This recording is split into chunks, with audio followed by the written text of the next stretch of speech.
Good evening, hello. It's a pleasure to welcome you all here tonight with an eminent guest. We're also looking forward to the next about hour and a half of conversation. We will also open the floor for questions from your side. And later on, I think at 6:30, there is also, in a way, a continuation of our conversation happening also on the streets, civil society showing and articulating their response to the new government and their acts when it comes to international politics, the rule of law, and how to respond to genocide.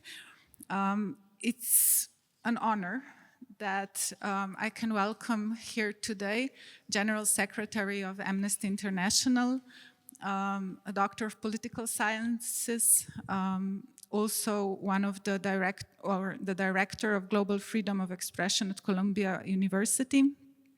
This was before she started her role in 2021 as General Secretary.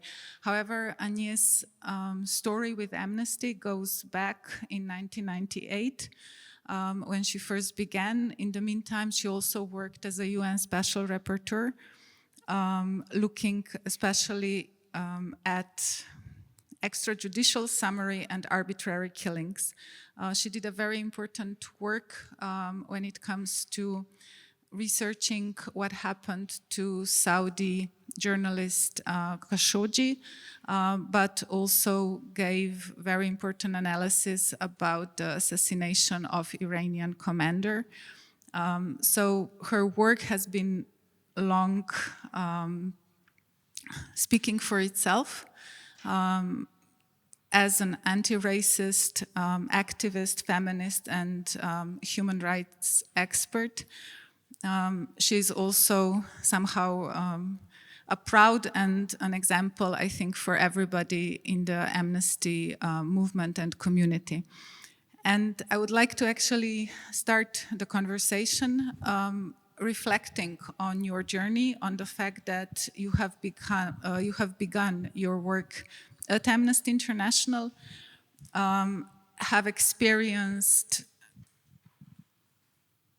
now the genocide and somehow the non-response, but also starting after the genocides in Srebrenica, in Rwanda. So not probably with too much of idealism. You have seen how the UN system works, and yet it seems you remain certain that human rights are the framework and are the toolbox that we need in today's times and the challenges we face. My question is why? What's the alternative? Thank you so much for the presentation. Thank you to you all for coming this evening. I'm very happy to be in Slovenia and to be meeting with some of the activists or the people who are trying to keep the flame of human rights alive, including in Slovenia. So the question is, why believe in human rights? Why do I think that human rights is an appropriate, crucial framework to guide us? And I do mean I'm not sure that there is an alternative that will fulfill as many functions as human rights does.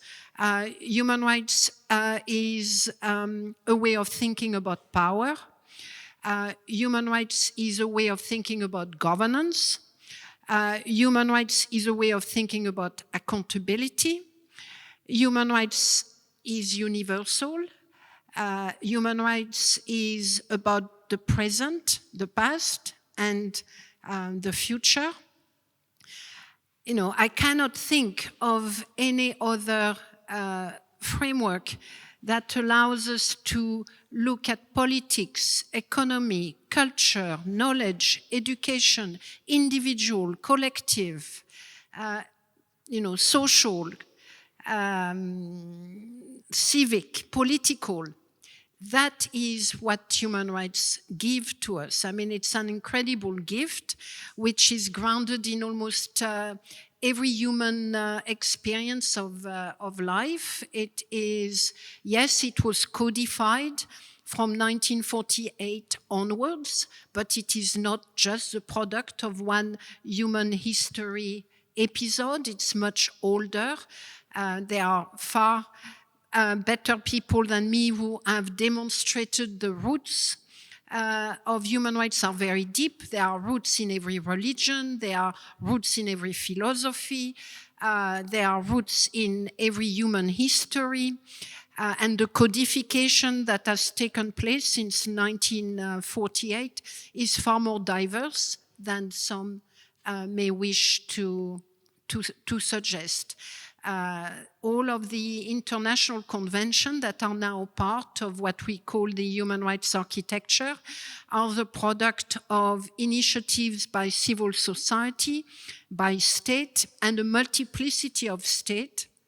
I hear sometimes that human rights is a Western invention, is a liberal invention. I think there is nothing further away from the truth. It is neither Western nor liberal, and the fact that it was codified from 1948 onwards, including through the work of Western state, does not make it owned by a Western state.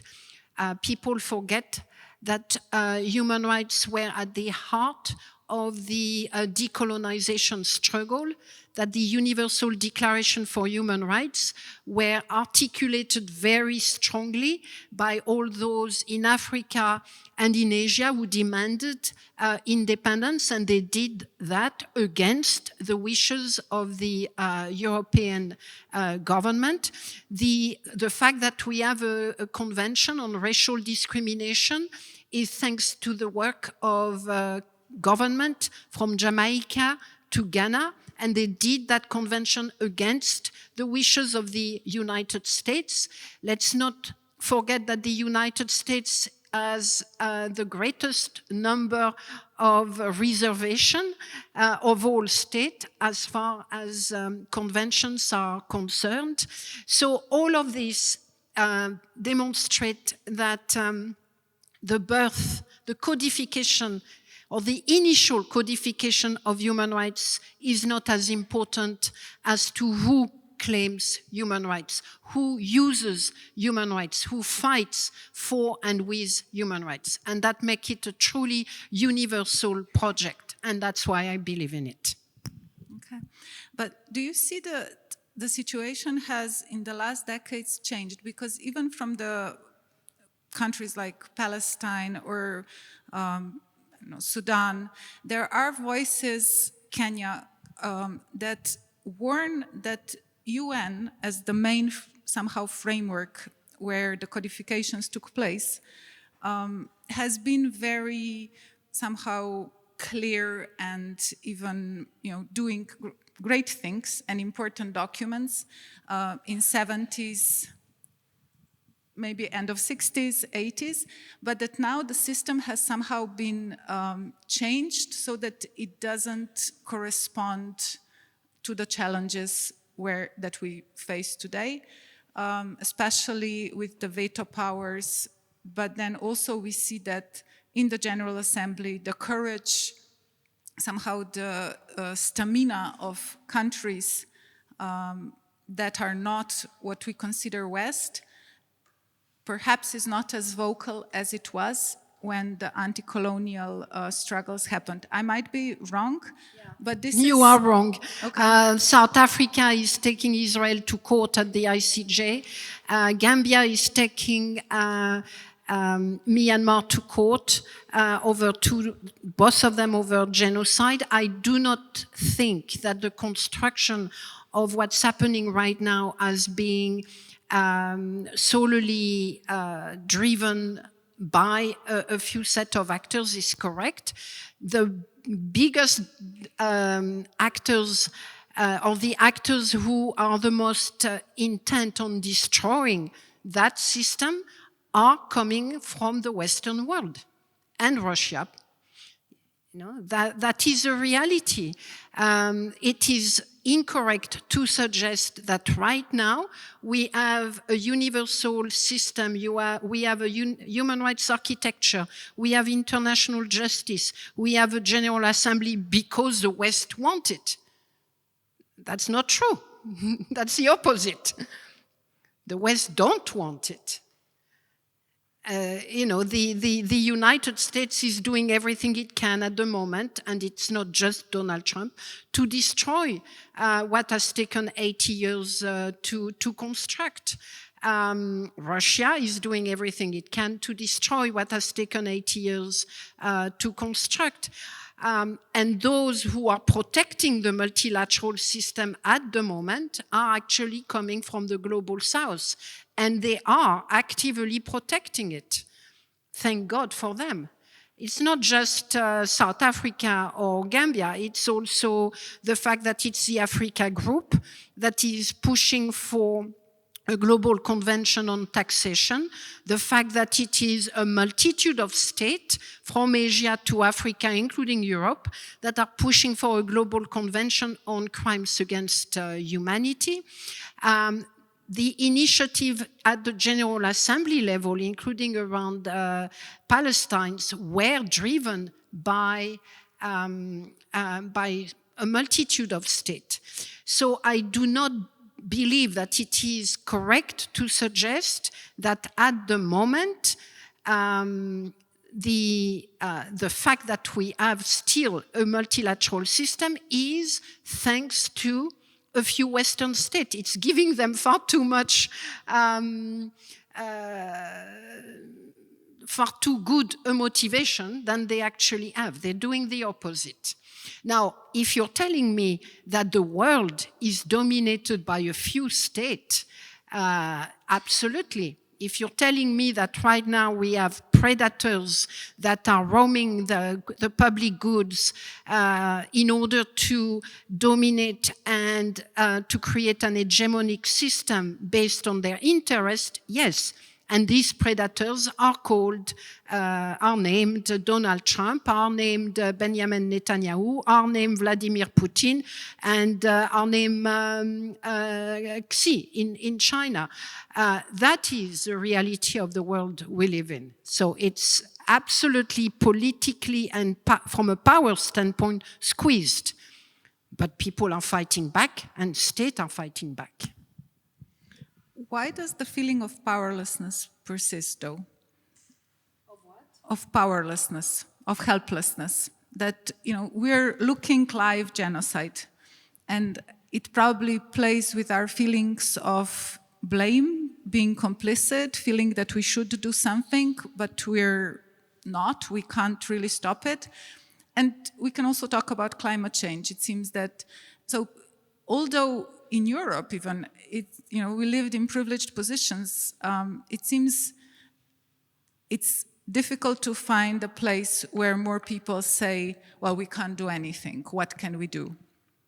And expressing doubt in the system as it exists currently. Well, I don't know. Who feels powerless here?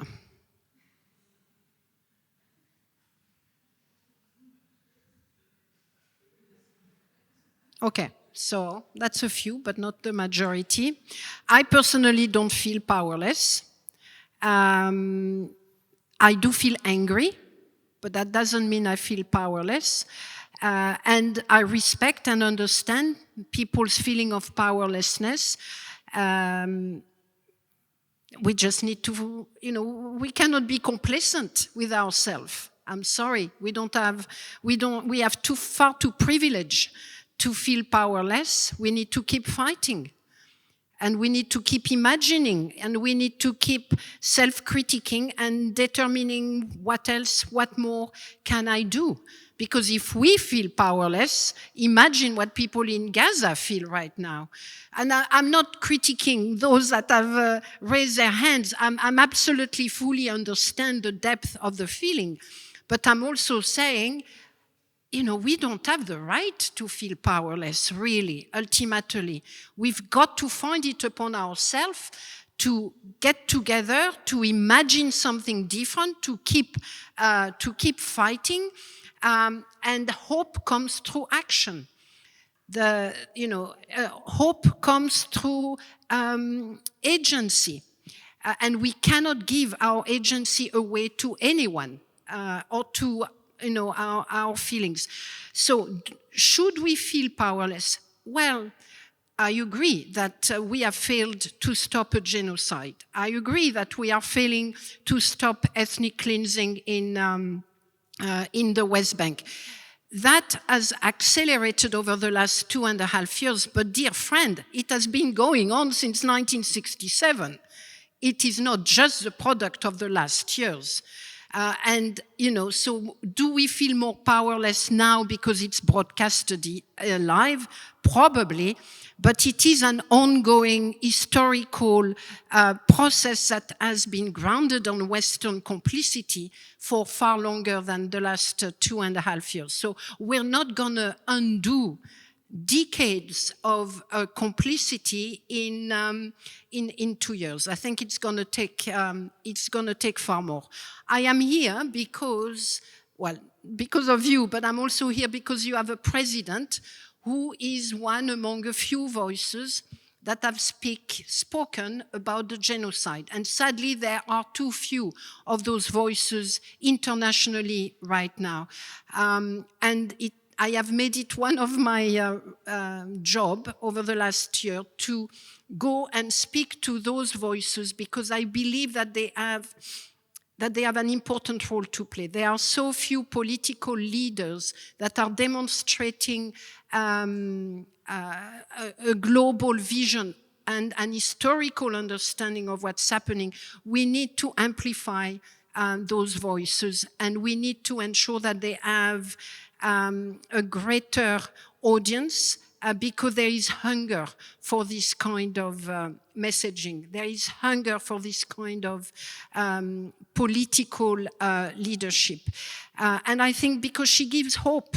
You may not think that, but people around the world, when they see someone like her speaking at the GA, the leader of a small Western country, saying it the way it is, it gives hope to a lot of people around the world.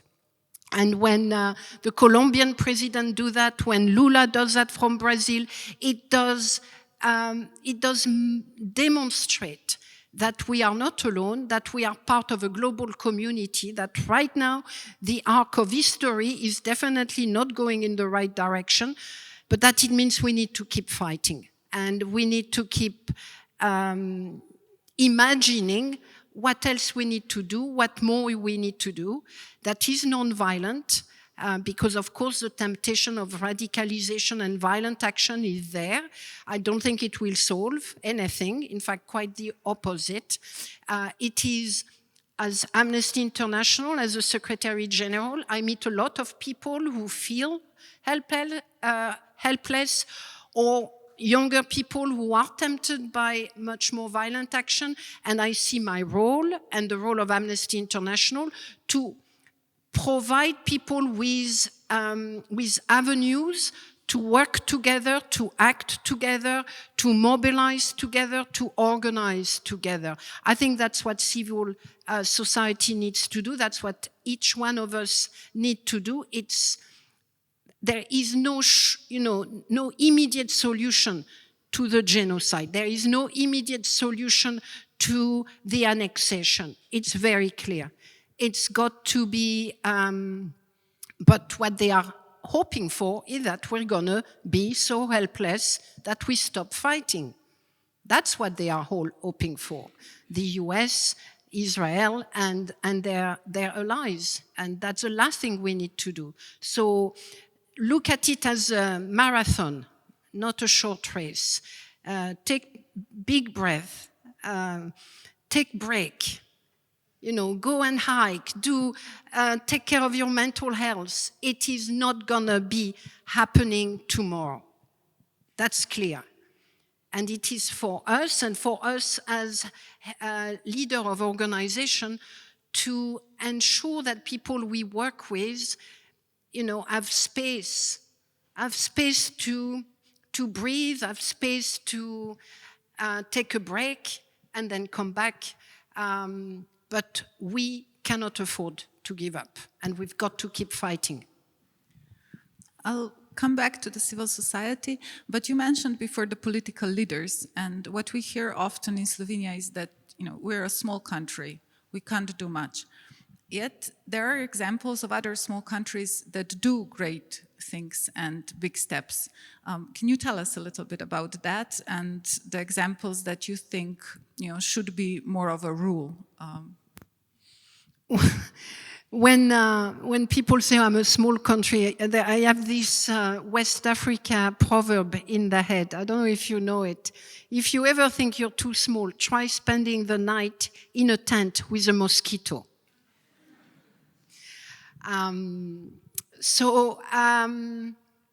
Yes, I mean, of course, size matters. You cannot expect a country like Slovenia to do as much as a country like the United States. I mean, we need to be absolutely clear about it.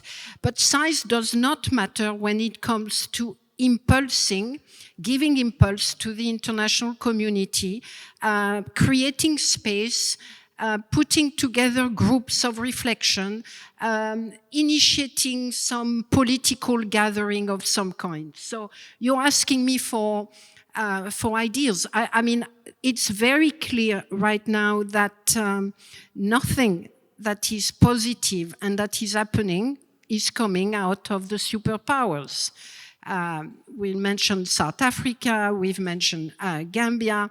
I could mention Liechtenstein, that has been driving an initiative at the UN in order to tackle the paralysis of the Security Council by giving a role to the General Assembly.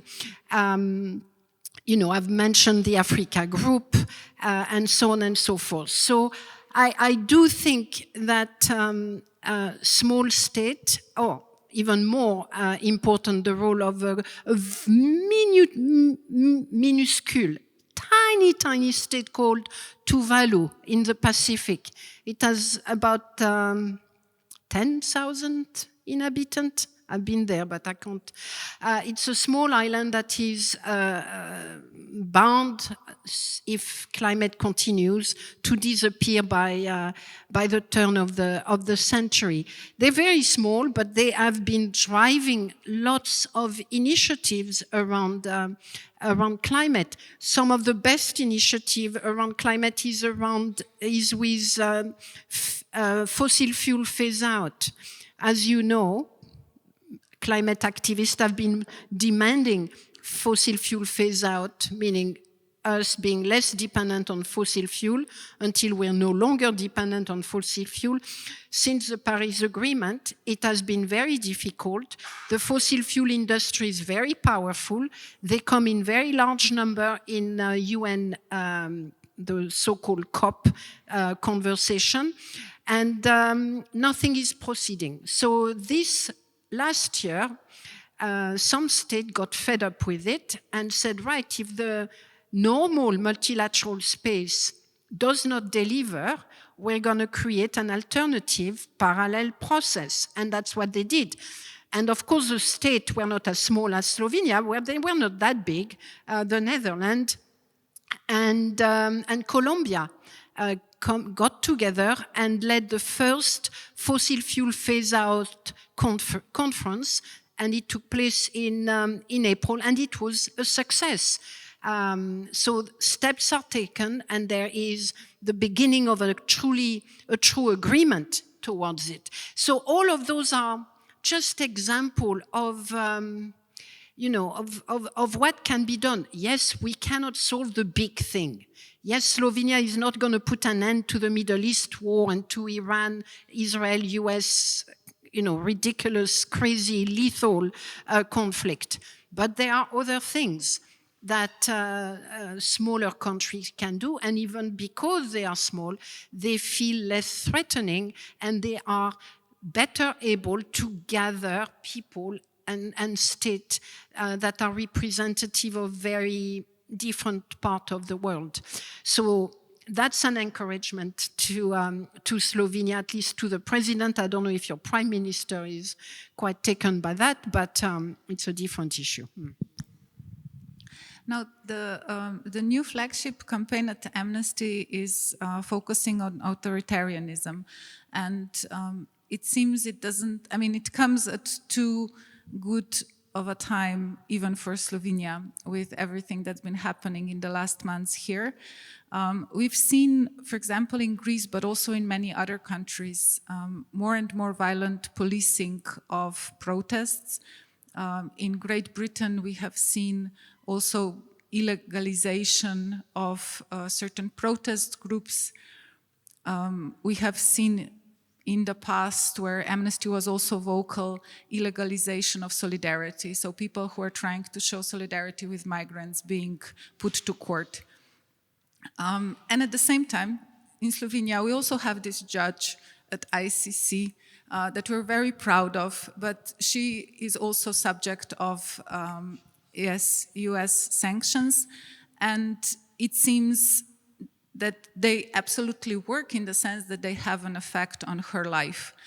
And it's shocking that, you know, someone who decides about the law, who has studied law, finds herself somehow lost, or maybe not, I don't know, but you know, a subject or a victim of unjust sanctions that have been more or less arbitrarily put against her.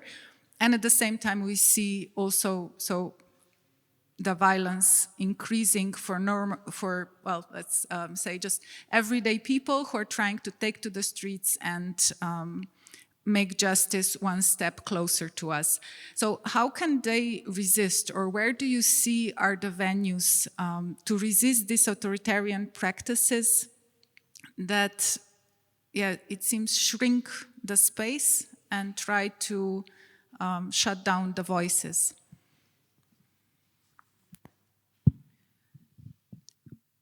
Are you looking for solution? Always. Well, I don't think it's my role to give you solution, but all right. So when it comes to the judge and to all the judges, the prosecutor, Francesca Albanese, and the 4 Palestinian organizations that have been sanctioned. Clearly, it's an abuse of power.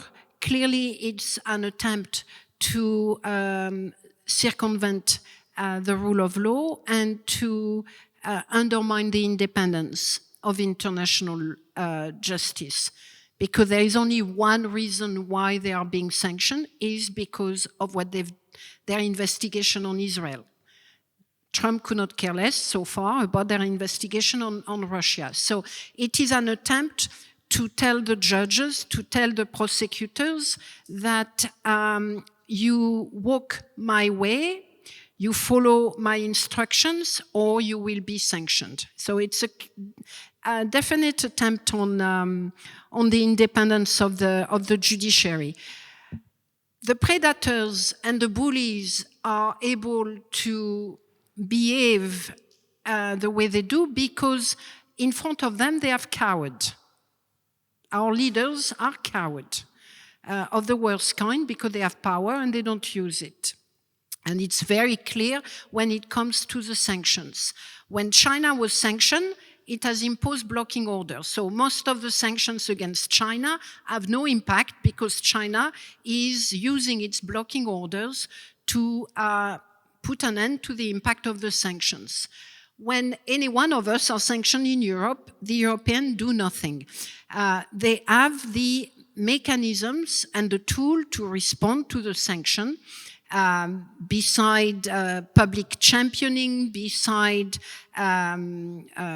responding very strongly to what is being done, they have blocking orders that could be imposed through the EU or unilaterally if it exists. Why is it not being done? because they are cowards, because they think that the politics of appeasement works better than the politics of what they see as provocation. We know they're wrong. We know that you do not appease bullies.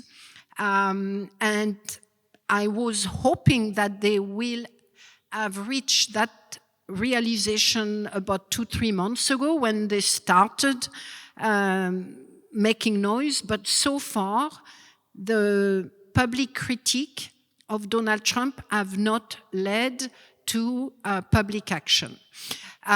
What we need to do is keep asking, keep demanding, and pushing for the adoption of blocking orders. It's not going to stop. Clearly, if we keep appeasing, Donald Trump is going to keep creating and imposing sanctions. Will there be a red line? Will there be a moment where they say, okay, enough is enough? Yes. Should it have happened earlier? Absolutely. All we can do is keep insisting that there are ways of responding, and the Assembly of State that are behind the Rome Statute, the individual state that have ratified the Rome Statute, and all of those in Europe have each and one of them a responsibility to undermine the impact of the sanction. We just need to keep pushing and asking and insisting, and silence is not an option. So the only thing we can do is so that's for the sanction. With regard to the attacks on civic rights in many countries around the world, including in Europe, you are absolutely correct, and Amnesty has been monitoring the violations of civil and political rights, right to protest, right to assembly, freedom of expression, independence of the media, the attacks on dissent, the attacks on students, and so on. I mean, there are multiplication of examples of many states right now embarking on what we describe as the authoritarian playbook. What do we do? Well, what we've done for the last 2, 3, 4 centuries. People organize, people mobilize, people fight back, people lose, people win, and that's how we make history. And that's right now we are at a time when we are confronting forces that are overwhelming at times, that feel overwhelming. I think there is lots of fear and insecurity within our population, driven by intelligence, artificial intelligence, climate change, everything that is changing. But it is, I think, the role of civil society, the role of intellectuals, the role of universities, anyone with a small platform. It is our role to keep trying to make sense of what's happening and trying to collectively construct ways of responding to it. I think we are back to a period of great pain everywhere, great fear. What it demands of us is lots of courage, lots of resilience, and lots of organization. I do not see any other alternative. And I'm not here to sugarcoat what's happening or to suggest it's going to be easy and in 2 months we'll get out of it. No. It's going to take years, and we're going to have to fight hard. And some of us are going to be lost in the way. Some of us are going to feel it's too much, and others will come. Others will join. That's what's happening. Some 80 years ago, as people present were developing the Universal Declaration for Human Rights and all those formidable instruments that are still with us now, I'm not sure who it was. It may have been Eleanor Roosevelt, but I could not, too much has been attributed to her, I think. So somebody said at the time that there is no small space to resist. There is no small space. Every place where we are can be a space of resistance. It can be in the family, it can be in the workplace, it can be in the street, it can be in the bus. Every time you speak, every time you stand up when you see someone being badly treated, every time you tell a bully, don't do it, I will not tolerate it. All of these are part of creating an ethics of resistance, and that's what we need to do. That's what we need to do. Now, when you were, if I have the information correctly, when you were preparing or finishing the research on the killing of Jamal Khashoggi, you were also threatened by Saudi officials. And we've already touched upon or talked about the genocide happening. Amnesty was the first to call it genocide. The research has been continuing. And I'm wondering, do you feel that what Amnesty does, is it also what we say a thorn in the soul of Israel, of the tyranny that's happening? What effects do you feel does the work of Amnesty have that the authoritarians of our age don't like? Well, I think everything we do, if I look at the response to the genocide report, all the multiple attempts to belittle the work, to attack the methodology, to undermine the evidence provided, to suggest we don't know international law. I mean, even to this day on my social media, I have this kind of critique, well coordinated, well funded, and all of this is a demonstration that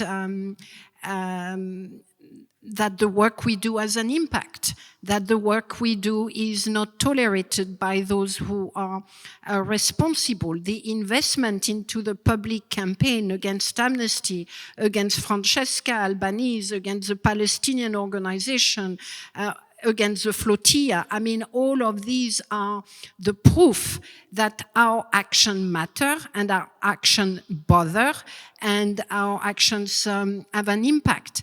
In the same way that Donald Trump will not bother to sanction the International Criminal Court judges if those judges did not have an impact. He knows that they have an impact. He knows that justice actually may be delivered slowly, but is being delivered. We have right now the Filipino president in a prison in The Hague. No one would have ever imagined that in 2016 when he got elected and started his mass killings of people. So all those actions have an impact. When you speak up against the genocide, you are bothering someone in power somewhere. And that should give you great resolve to continue doing it.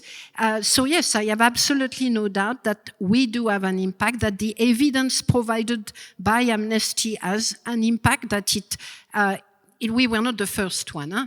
There were many others who had claimed that what was happening was a genocide before. What we did is put together a 300-page document with lots of legal analysis of genocidal intent, which is a difficult issue, plus all the evidence of genocidal act. So that's our contribution, not that we were the first, but possibly we provided the most robust analysis, and that mattered. In the same way that the report we produced on apartheid, on Israel apartheid, is also a very substantive piece of work, and it is part of recording history and the violations, and it's feeding the judicial processes, or it will be part of judicial processes at some point. So yes, it is bothering people calling for an end of all trade and commercial relationship that could support the occupation, the unlawful occupation, the apartheid or the genocide. That is bothering companies a great deal. And we need to keep making that call. We need to keep naming the companies, and we need to take action on those companies. You are asking me what we can do. We can act as activists of Amnesty. You can act as donors. If you don't want to walk in the street, you can actually give money to any kind of organization that you support. We can work, you can act as someone who votes. You can act as someone who goes to the shop and buys. You can act as, if you have more money, as someone who invests. There are so many spaces where we can be part of a resistance. So many spaces. How dangerous is this feeling that even such small acts of resistance can shift the system? I remember in Iran, many young students, feminists, were saying, the scarf, it's important, but as somehow a signal. What we're fighting against is actually the legislation that, counts women as half of the worth of a man. And the red line is much further down to actually challenge the system of oppression than just losing the scarf. So, the scarf. So how dangerous is for us, especially in the West, to feel that even small acts, in the times when, more and more acts are becoming illegal or a challenge, are enough? Is there a danger that we demand too little of ourselves? I don't think it's a danger per se. I think we need to start somewhere, and maybe if you feel that the threats and the attacks are so overwhelming, you need to start small. You need to start where you can feel your voice matter, where you can see your impact. And not everyone has to be in the parliament doing something. There is a role for everyone. That's what I'm saying. And actually, I do believe that right now, when it comes to women's rights or to the rights of LGBTQI, a lot of it happens at cultural level. By culture, I mean our society, not just through the law. You can adopt an equality law. It doesn't mean that in practice there will be actual equality. So a lot of work is needed in families, in collectivities, everywhere, where we can insist on the equal rights of men and women or on the equal rights of LGBTQI. I actually, at least at Amnesty, we are absolutely convinced that adopting a good law is just one step. Changing society is much deeper, and that's where the small action take on a big impact. However, the shifts that we're witnessing, and you mentioned before also the technology, they seem huge.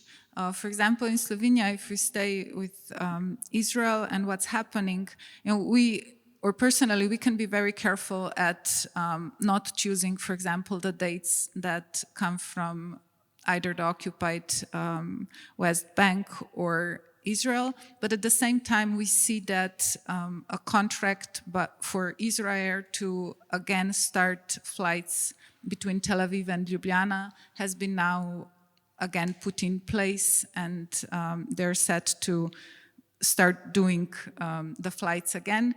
We've seen, for example, although civil society has called for persecution and justice of Israeli officials based on universal jurisdiction, there has been no change there. What we also see is this huge shift towards militarization. And I'm wondering do you feel that part of authoritarianism, part of the shift towards more and more authoritarian societies is also this shift towards more military society or militarized societies? Well, violence, yes. Don't know if it's military, but the use of violence, the reliance on violence,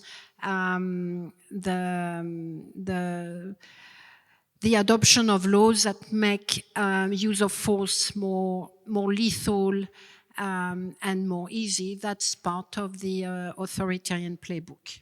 Yeah. And how do we counteract that? Where do you feel that, you know, it seems the scope is so huge, but also when we talk about fossil fuel industry, for example, we see these huge interests behind, and people demand one thing, and then behind the closed doors there are agreements signed or contracts signed that say something else, and we somehow feel we don't really have a say at that. You've mentioned before the work that's being done by the Pacific countries. There's been the case by Pacific students also going to the International Court of Justice.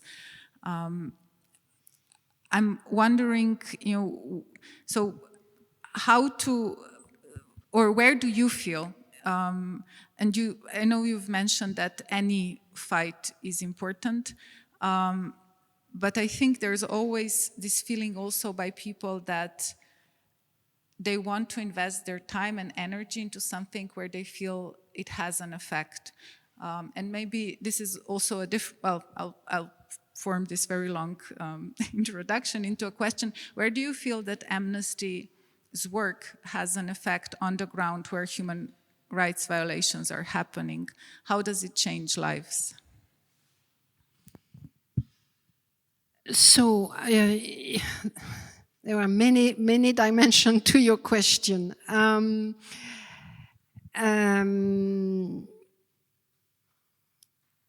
I want to repeat what I have said, and with all due respect, wanting an immediate impact to our intervention is like, believing in Christmas. It just is. We cannot be that spoiled to think that, and so looking for gratification that we think our action should deliver impact right away. It is just not the world we live in right now. It's a difficult, bloody, angry world with lots of people trying to dominate and take advantage of others. And for us, the primary quality must be resilience. It must be looking in the long term. It must be building for the long term. It must be doing things for the kids, not even for us. That, to me, has got to be how we look at what's happening. Can we look for low-hanging fruit in the way? Absolutely. Everyone needs low-hanging fruit. Everyone needs a few victories, and we can make the most out of it. So for Amnesty International, what will they be? Someone being released from prison, and that we do get, at least I will say, on a monthly basis. And it is the outcome of campaigning by Amnesty and others. We may see a very bad law being, cancelled or being revised, being modified. That's great. We can see, there are some good news around the world. I mean, we can hold on to it. Over the last 12 months, what are some of the good news? We've seen the Human Rights Council adopt new instrument for the protection of human rights in Iran, new instrument for the protection of human rights in Afghanistan. And why do I mention it? Because until last year, for years, they were not able to get to that outcome. So last year, something happened that prompted those governments present at the Human Rights Council to say, okay, let's do it this time around. There were many examples, in fact, in 2025 of the 48 government present at the Human Rights Council trying to do something to strengthen the multilateral system at a time when it is under attack. We have also seen last year, in spite of the International Criminal Court sanction, we have seen arrest warrants being delivered against leaders of the Taliban. We have seen arrest warrants delivered against Libya. We know that the Filipino former president is now in jail in The Hague. We are hoping very soon for more arrest warrant on the international on Israel, with at least maybe 3 to 5 more leaders being named. And I have no doubt that it will happen, but we just don't know when. I mean, these are not low-hanging fruit, they are very high-hanging fruit, and they have happened. We have seen many releases of political prisoners. Venezuela, of all places, you know, I've seen a number of releases. No, it's not necessarily or at all linked to the United States, but people have been released. We have seen similar things happening in other countries. We have seen the Nepalese student getting rid of a corrupt government. We have seen the Bangladeshi students getting rid of another corrupt government 2 or 3 years ago. I mean, there are many examples of things changing in the right direction. So it is also our role as civil society, as leaders, to point them out and to say, you know, it does work. Things does happen. In Europe, there were 3 countries last year that made the right to abortion more easily accessible. I mean, you know, these are things that are happening. We need to deliver them to the people. We need to make all of our colleagues and activists know that their action matter, that when they do something, it will have an impact, but that it cannot be that gratification that should drive them. Because it may not happen. You know, it may not happen. But it does, and when it does, we need to celebrate it. And that it is the role of civil society organization and of leaders to make those success big stories, maybe bigger than they actually are. But it is part of the strategy, it's a part of the mobilization, it's part of the organization. But there are success. There must be success as well in Slovenia. It is for us to create stories out of them, to make people aware that, yes, things may be changing for the worse, but it's also changing for the better in some part of the world, and we need to keep working in that direction. Now we will open the floor. I'll just have one more question, but please do prepare. I'm sure there are questions, comments, and we will be very happy to hear them. Do you ever get tired of old arguments or old political tricks that, for example, we have heard just a few days ago at the anniversary of the D-Day how Europe is in danger of an invasion of dangerous ideologies and stuff like that. So it seems it's an old racist, colonial, probably some other adjectives apply, playbook or words that are being used, and yet they work, it seems, or not. How, I mean, do you ever get... I'm not sure they work. I mean, I don't know how you assess how they work. I could not tell you whether they work or whether they don't work. I think they're very toxic. I think they generate a lot of anger. I think, you know, they are meant to... they are meant in one direction. They are meant for the anti-right, ultra-right, individuals and political parties in Europe, quite often against sitting government. I think they probably I hope, are contributing to the realization that you do not appease the bullies. And my fear is that it's taking far too long for those ridiculous coward leaders of ours to realize that you do not appease bullies because the bullies are going to eat you alive, which is exactly what this gentleman had in mind when he went to D-Day.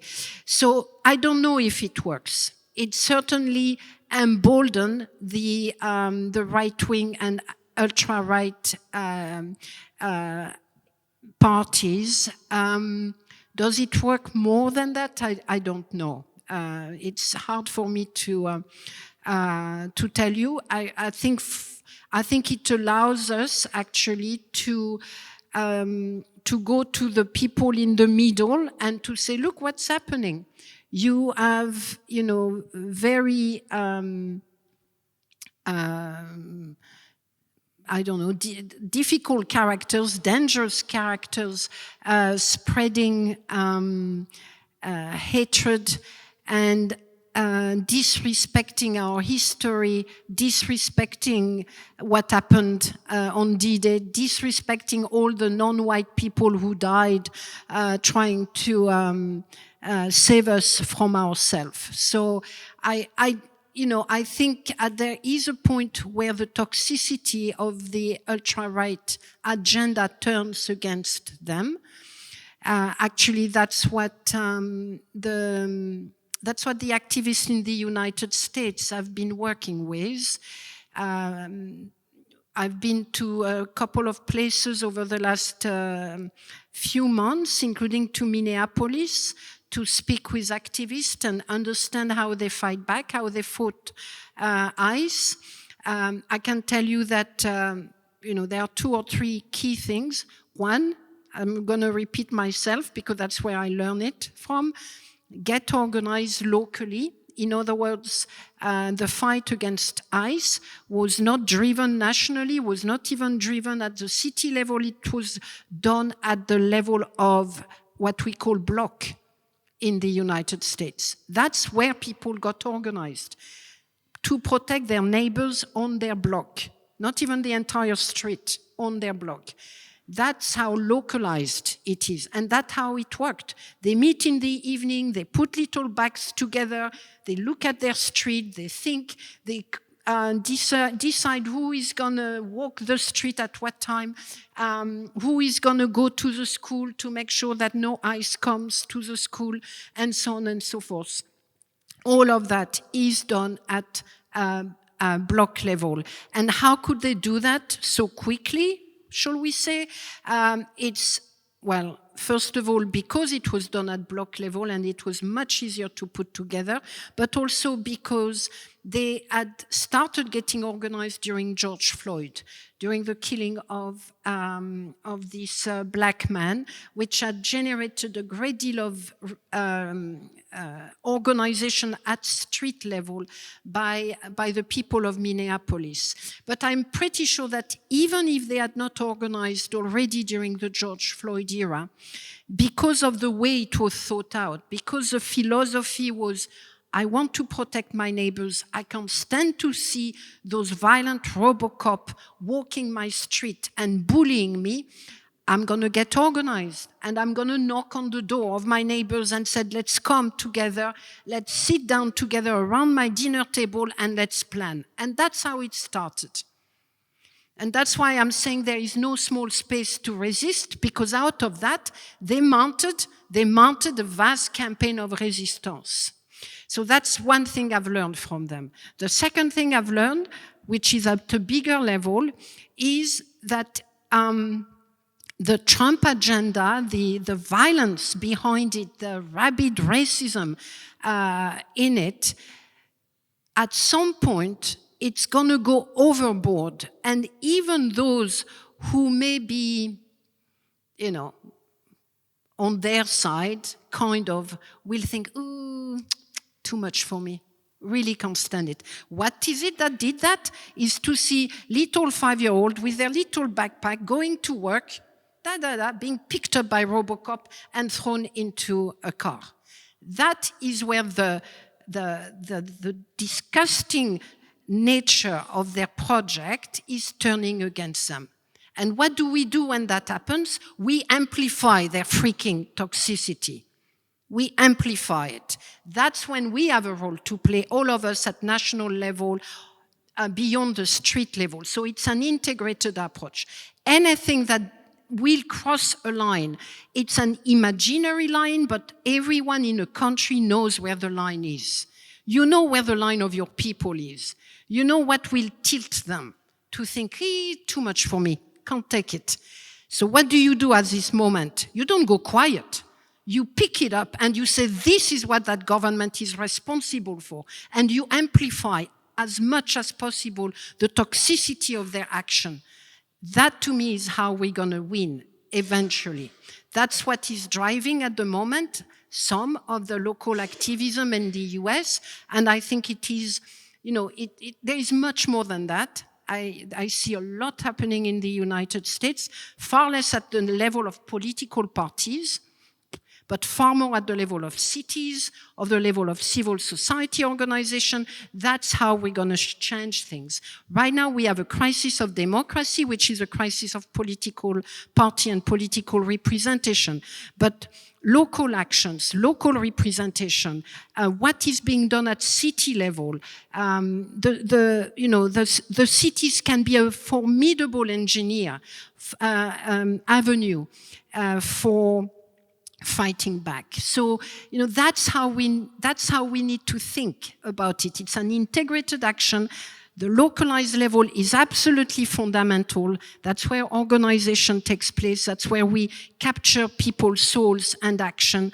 But there is a role for everyone. And there is certainly a role at national level. And for me, to be able to know where the toxicity is becoming such that at this moment and this moment only, people will be prepared to shift and to say, not under my name. That's when we need to be there, we need to be ready, we need to be capturing them, and we need to be working with them. And we'll win. We will win. Because humanity must win. Thank you.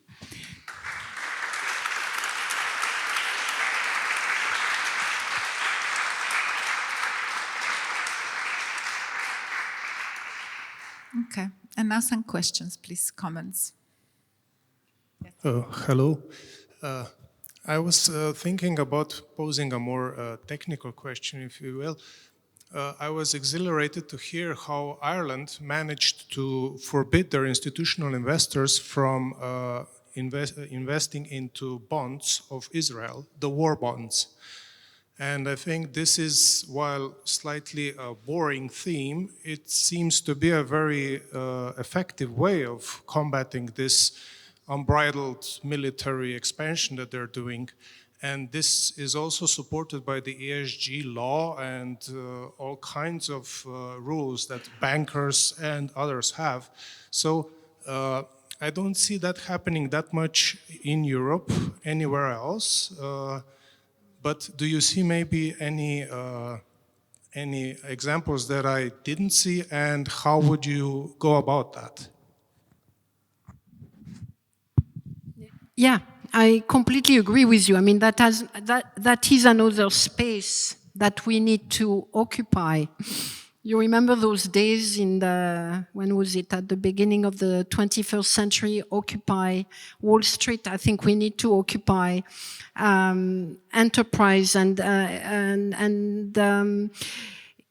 I do know Amnesty International has done some of it in Spain in particular with reasonable success. It does take time because you need a process of getting involved into, the working of those companies and investment. But yeah, I agree. This is definitely an important approach. Can you just speak up a little bit? You mentioned the former Filipino president in The Hague. Do you see a future in which we see Netanyahu and Trump in a prison at The Hague? Or is that too much gratification to ask for? Well, I mean, they may be in prison in their own country before they end up in prison in The Hague. I don't know. I mean, yeah, but why not? There was no way I could have imagined Duterte in a prison when I was working on the Philippines. There is no way the Filipino themselves, throughout the period when he was in power, ever thought that the most powerful man in the Philippines, the man who could threaten Obama to slap him, who could, you know, who really behaved in the most bullish, atrocious way, we could never have imagined that he will be in a jail right now in The Hague.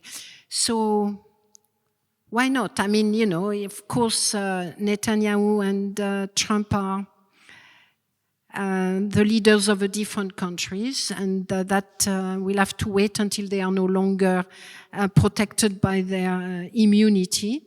But, you know, justice is a funny thing, so I will not want to bet. Let's put it this way. I will not want to bet. Okay, I think one row ahead. Was there a question there? I think there was a raised hand. Or You hear me? Yeah. We've seen here in Slovenia that we have really a lot of cooperation among NGOs lately. We've been cooperating a lot also in the past, for example, in the area of refugees and so on. But I think that perhaps in the last 5-6 years, we are really kind of creating new bonds. And I was just wondering, is there anything like this? I imagine there is, but what's happening on the international, in the international arena in terms of NGO cooperation? Are there networks, alliances being, you know, getting stronger, perhaps also from the climate change point of view, etc. So are there any kind of good signs? You mean cooperation at international level between NGOs? Yeah, because I think that we have so many challenges that it would be really good also to have this. Actually, there could be more. On climate, it's working very well, partly because the NGOs have actually gotten organized many years ago, and there is a strong secretariat that is coordinating everyone, ensuring collective action, joint action, and so on. So it's a very powerful civil society collective on the climate issue, and there are a couple of them. On the global taxation, there is very strong cooperation as well. So on a number of questions, actually, I don't know whether we could suggest that on Israel OPT there is an actual, it's a very good point. I haven't thought about it because we do a number of collective actions with others internationally at the UN in New York or in Geneva or in The Hague, but it may not be formalized. It's much more on an ad hoc basis. So can we do better? Can we do more? Probably. At the moment, Amnesty International at international level is engaged in a number of coalitions on climate, on economic rights, on reparation for historical injustice, and on what we call the 2048 Commission, which is to imagine what global human rights architecture need to look like by 2048. And we're doing that with 𝐙𝐵𝐢 World and with IPPF and a little bit with Oxfam. So I think there could be more, you know, NGOs, yeah, but I'm going to think more about whether we should be more formal on the Israel issue. okay, I think there was another hand here, or didn't I see it? Yes. Okay, thank you to both. for this event and these talks. I think it's really important to say this because of the persistence of the questions and also trying for us make the things less normative, but really to tackle important things, no? Also in terms of analysis, but also what we can do. And I had thoughts when the political dimension of what you said to us, and I asked myself, because you talk about the European Union, specifically Europe, the leaders, and there you say they are cowards, no? They are, because of this, the situation is as it is. But we know that is actually a whole change structural in capitalism, in the way also of differentiation, because we have the Filipino president, that is good, at the court, but the others, because there it's already a differentiation, which geopolitical spaces are to be disposable, and when it's done to also others, as it was asked by a colleague from the back, others maybe will never come in front of the court, or we can think if maybe if we will be still alive. So my question is, could you talk more about the political dimension? You make relations to the civil society, yes, but the structurality of where we found ourselves in terms also of capitalism, colonialism, all these questions that were left also for Palestine, 80 years if we make the round, and we are persisting, we are there, but the killings is just also going along.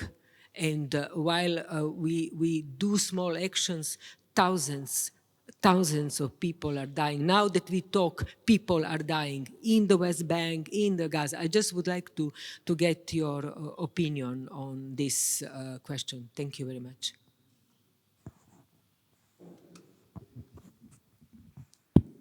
I'm not sure I quite understand the question, what you mean by political.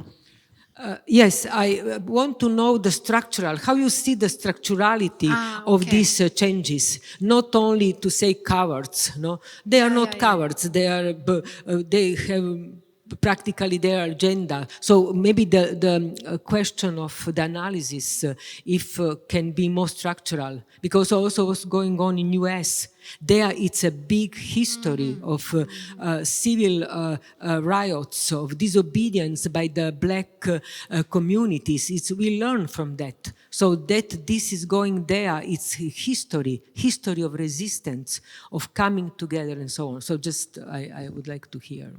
Sure.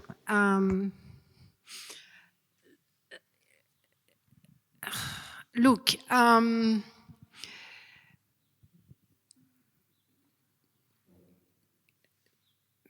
if you're looking for an all-encompassing analysis of what's happening, there are far better people than me to present it. My own understanding is that we are in the midst of, we are in a change of era. The capitalist system is changing, driven by artificial intelligence, which transform the relations of production and the relations between labor and capital. So one big historical transformation, I suspect far bigger than the previous industrial revolution. We are in the midst of climate change that is also deeply transforming our universe and has forced us into looking at how we are interacting with species other than us and with nature. And we have not really taken the full implication of it, but that is also an historical force of huge depth and huge impact. We are in the midst of a third transformation that is very deep, very historical. It's demographic. We're getting really old. Other part of the world is getting really young. And again, we don't quite know what it means, but it is also deeply transforming the economy, the politics, the society, and so on. So just those three, which I am aware of, at a structural level, are deeply impacting the world and deeply impacting the current conflict and the multiplication of conflict. In my analysis, they have forced the United States, or the United States felt compelled to regain the upper hand over historical forces that they do not control, but they want to control. And it is, our day-to-day experience is that of a search and a conflict over hegemony, political, economic, normative, and so on. So that is for my analysis of the structures and the systemic dimension of what we are encountering. I don't begin with that usually, and I don't. The fact is, it's very difficult for any one of us to know how we're going to respond to those historical forces. They're far deeper than, far longer than every one of us will live. They have deeper roots and will have deeper implications. So from the standpoint of an organization like mine, the question is far more, how do they impact the world we live in a way that is making it actionable in some ways or another. And that's what I'm looking for. Understanding the materiality, the historicity of what's happening is important, and it's great.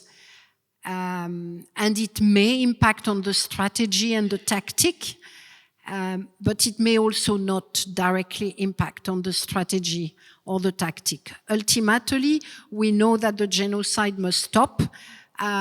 We know that big tech must be regulated and rein in, and we know that we need to phase out fossil fuel. That, to me, is the day-to-day expression of far bigger historical forces. And that's the one I'm focusing on, and that's the one that I think gives us a space for organizing and mobilizing. It does not mean negating their history and the conditions, the human conditions, but it is, I think, important to translate all of that into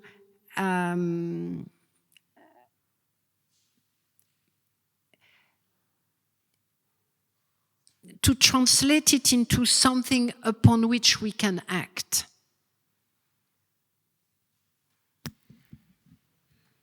Thank you. Thank you to all for your questions and for being here. Agnès, thank you for your answers and your thoughts and all the doings and works and effort.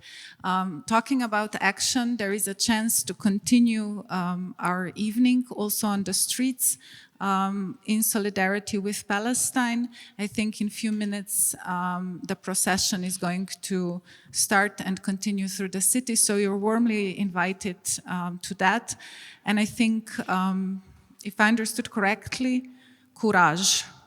Let's continue. Thank you.